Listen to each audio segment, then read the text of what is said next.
Assalamualaikum warahmatullahi wabarakatuh. Halo teman-teman kuliah online, kami dari kelompok 4 metodologi penelitian kelas C akan membahas tentang proposal penelitian bab 3.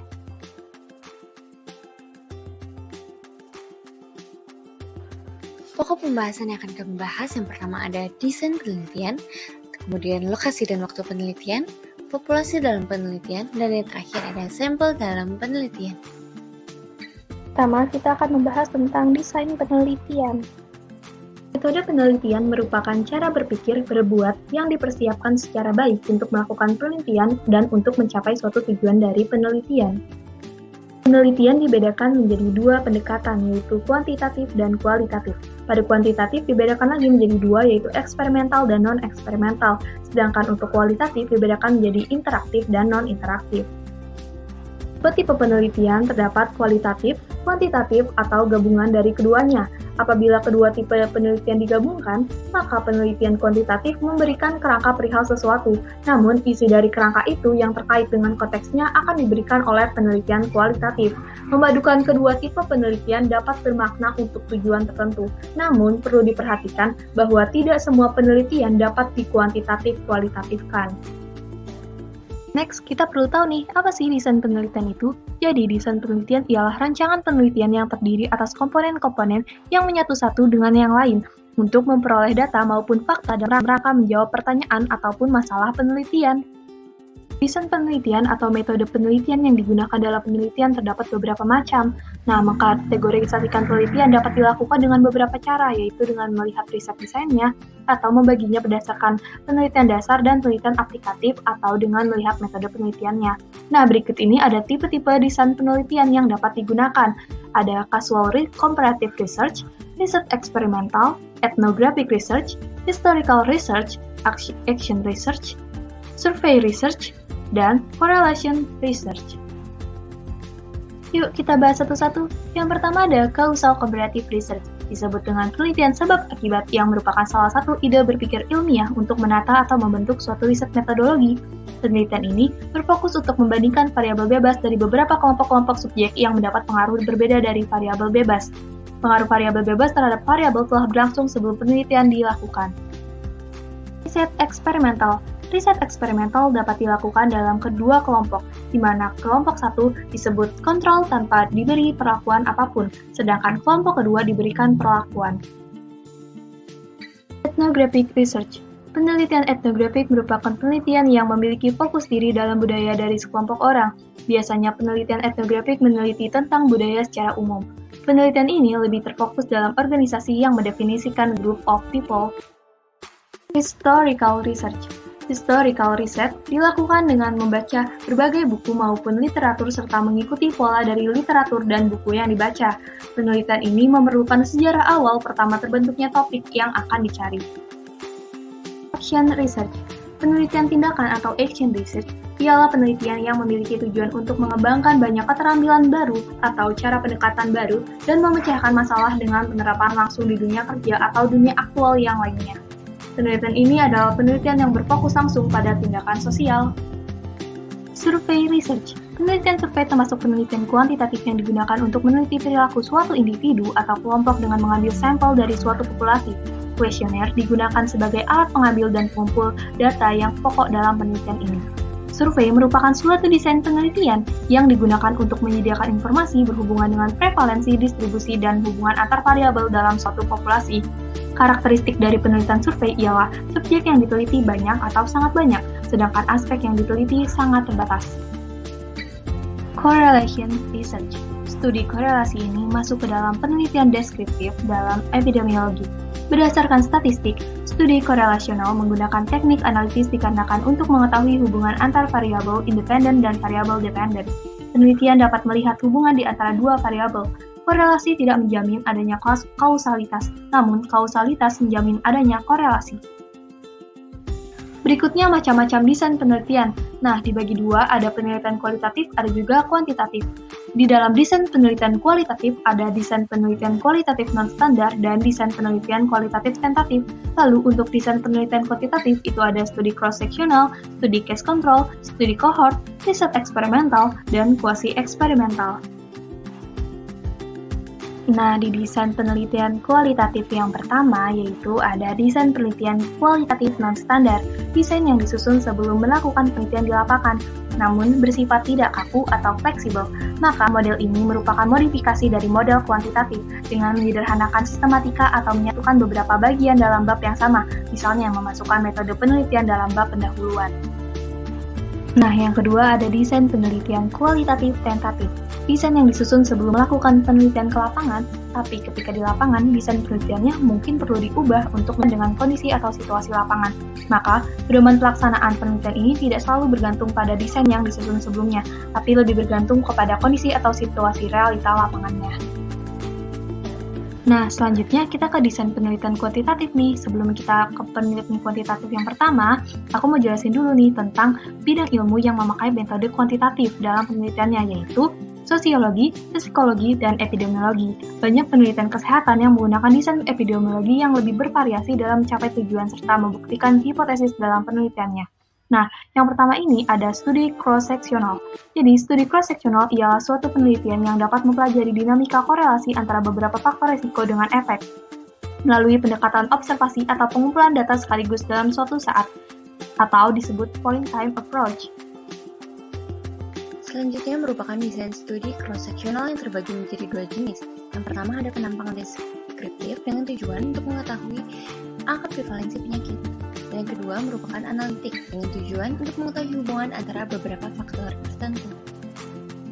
Adapun contoh dari pendekatan cross-sectional ini ialah ingin mengetahui hubungan perilaku asuhan ibu di 1000 HPK dengan kejadian stunting di Indonesia. Adapun tahap pertama yaitu kita harus mengidentifikasi variabel-variabel yang akan diteliti beserta kedudukannya terlebih dahulu. Misalnya dengan contoh yang tadi, variabel dependennya merupakan kejadian stunting di Indonesia, sedangkan independennya merupakan perilaku asuhan ibu di 1000 HPK. Kemudian independen yang dapat dikendalikannya ialah tingkat pendidikan ibu, pemberian ASI, serta status ekonomi. Tahap kedua yaitu menetapkan subjek penelitian atau populasi dan sampelnya. Nah, ini berikut untuk contoh subjek penelitiannya, yaitu adalah seluruh ibu di Indonesia yang memiliki balita usia 0 sampai 59 bulan pada bulan Agustus sampai Oktober 2021 dengan sampel acak. Nah, tahap ketiga adalah melakukan pengumpulan data, observasi, atau pengukuran terhadap variabel dependen dan independen serta variabel-variabel yang dikendalikan secara bersamaan dalam waktu yang sama. Untuk penelitian ini caranya adalah mengukur berat badan dan tinggi badan anak, memantau pertumbuhan anak, memeriksa asuhan ibu di 1000 HPK, dan menanyakan umur, dan lain-lain. Nah, untuk tahap yang keempat adalah mengolah dan menganalisis data dengan cara mengukur melalui kurva tinggi menurut usia dari WHO. Nah, bandingkan asuhan ibu di 1000 HPK dengan hasil pengukuran anak. Dari analisis ini akan diperoleh bukti adanya atau tidak adanya hubungan perilaku asuhan ibu di 1000 hari pertama kehidupan dengan kejadian stunting. Berikut ada desain penelitian kuantitatif study case control. Studi kasus kontrol merupakan studi observasional yang dapat dilakukan di fasilitas kesehatan dengan objektif untuk mengetahui apakah satu atau lebih faktor merupakan faktor risiko dari suatu situasi masalah. Faktor risiko yaitu variabel independen yang berhubungan dengan variabel dependen secara statistik. Contohnya, penelitian ingin membuktikan hubungan perilaku asuhan ibu di 1000 hari pertama kehidupan dengan kejadian stunting di Indonesia. Tahap pertama pada study case control yaitu mengidentifikasi variabel dependen atau efek dan variabel-variabel independen atau faktor resiko. Variabel dependen yaitu kejadian stunting di Indonesia. Variabel independennya yaitu perilaku asuhan ibu di 1000 HPK. Variabel independen yang lain yaitu tingkat pendidikan ibu, pemberian ASI eksklusif, status ekonomi, dan berat badan bayi saat lahir. Tahap kedua yaitu menetapkan objek penelitian, yakni populasi dan sampel penelitian. Objek penelitian di sini adalah pasangan ibu dan anak, seluruh ibu di Indonesia yang memiliki balita usia 0 sampai 59 bulan pada bulan Agustus sampai Oktober 2021 dengan sampel acak. Tahap ketiga yaitu mengidentifikasi kasus, yaitu ibu yang memiliki anak stunting. Kasus ini diambil dari populasi yang sudah ditetapkan. Tahap keempat yaitu pemilihan subjek sebagai kontrol, di mana pasangan ibu-ibu dengan anak stunting. Tahap kelima adalah melakukan pengukuran secara retrospektif, dari kasus stunting ini, anak stunting itu diukur atau ditanyakan kepada ibu dengan menggunakan metode recall mengenai perilaku memberikan ASI eksklusif, asuhan yang diberikan kepada anak selama 1000 HPK. Tahap keenam yaitu melaksanakan pengolahan dan analisis data, di mana dilakukan dengan cara membandingkan proporsi perilaku ibu yang baik dan yang kurang baik dalam hal memberikan asuhan kepada anaknya di kelompok kasus dengan proporsi perilaku ibu yang sama di kelompok kontrol. Dari hal ini akan diperoleh bukti ada atau tidak adanya hubungan perilaku asuhan ibu di 1000 hari pertama kehidupan dengan kejadian stunting di Indonesia. Studi kohort, penelitian observasional analitik yang berdasarkan pada pengamatan sekelompok penduduk tertentu dalam jangka waktu tertentu. Pada hal ini, kelompok penduduk yang diamati adalah kelompok penduduk dengan dua kategori tertentu, yaitu yang terpapar dan atau yang tidak terpapar terhadap faktor yang dianggap sebagai faktor penyebab.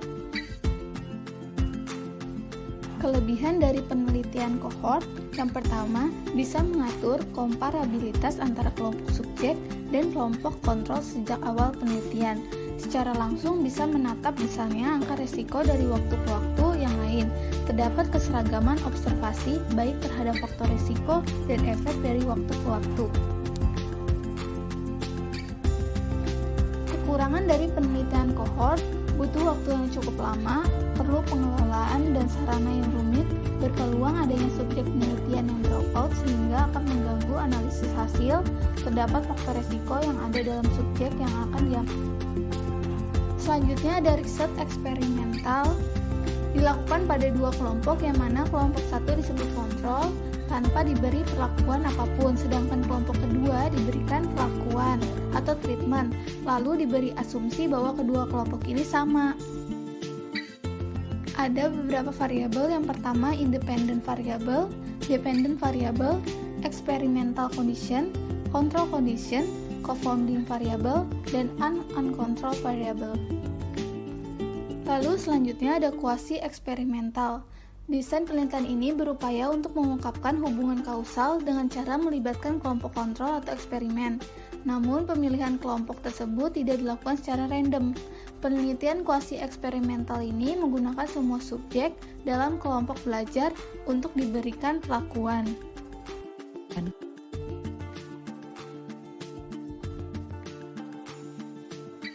Lokasi penelitian adalah tempat di mana peneliti memperoleh informasi mengenai data yang diperlukan dan tempat di mana penelitian akan dilakukan. Penetapan lokasi penelitian merupakan tahap yang sangat penting dalam penelitian kualitatif, karena dengan ditetapkannya lokasi penelitian berarti objek dan tujuan sudah ditetapkan sehingga mempermudah penulis dalam melakukan penelitian. Nah, pemilihan lokasi harus didasarkan pada pertimbangan-pertimbangan kemenarikan, keunikan, dan kesesuaian dengan topik yang dipilih. Dengan pemilihan lokasi ini, riset yang dilakukan dapat diberikan konteks dan gambaran kultural tentang lokasi mereka. Selanjutnya adalah waktu penelitian. Nah, waktu penelitian sendiri ialah merupakan waktu di mana penelitian berlangsung. Nah, dalam menjalankan penelitian akan terdapat beberapa permasalahan dan ketentuan yang akan dihadapi oleh peneliti. Nah, permasalahan yang paling kompleks adalah mengenai waktu, karena peneliti harus menyesuaikan jadwal pribadi peneliti dan jadwal para narasumber di lokasi yang akan diteliti. Nah, beberapa cara menyusun tempat dan waktu penelitian. Yang pertama adalah pembuatan tempat dan waktu penelitian harus sesuai dengan metode yang akan dipergunakan. Namun, keterangan ini tidak perlu panjang lebar, tetapi intisari lokasi penelitian tersampaikan. Yang kedua, proses penulisan waktu dan tempat penelitian dipastikan berada di bab 3 berbarengan dengan metode penelitian. Yang ketiga, uraian atas tempat dan waktu penelitian tidak memakan banyak paragraf. Nah, maksimal ini 5 paragraf. Alasannya karena semakin banyak paragraf dan kalimat, maka semakin baik pula hal-hal tidak penting disampaikan.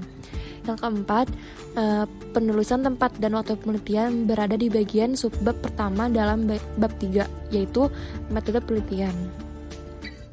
Selanjutnya, kita akan membahas tentang populasi dalam penelitian. Yang pertama ada pengertian populasi. Populasi merupakan seluruh unit baik yang berupa subjek maupun objek yang memiliki karakteristik atau sifat tertentu yang digunakan dalam metodologi penelitian, kemudian dapat menggambarkan hasil penelitian. Populasi dalam penelitian kualitatif dan kuantitatif. Penelitian kualitatif tidak menggunakan populasi karena menarik kesimpulan dari situasi sosial tertentu kemudian ditransferkan ke wilayah lain yang memiliki karakteristik yang sama dan sudah dipelajari dan diteliti. Sedangkan dalam penelitian kuantitatif, populasi di penelitian kuantitatif langsung ditarik kesimpulannya di wilayah tersebut dan tidak ditransfer ke wilayah lain yang memiliki karakteristik yang sama. Jenis populasi. Yang pertama ada populasi berdasarkan jenisnya, yang kedua ada populasi berdasarkan sifatnya, yang ketiga ada populasi berdasarkan kelompoknya. Perilaku asuhan ibu di 1000 hari pertama kehidupan dengan kejadian stunting di Indonesia, maka populasi dari penelitian tersebut adalah seluruh ibu di Indonesia.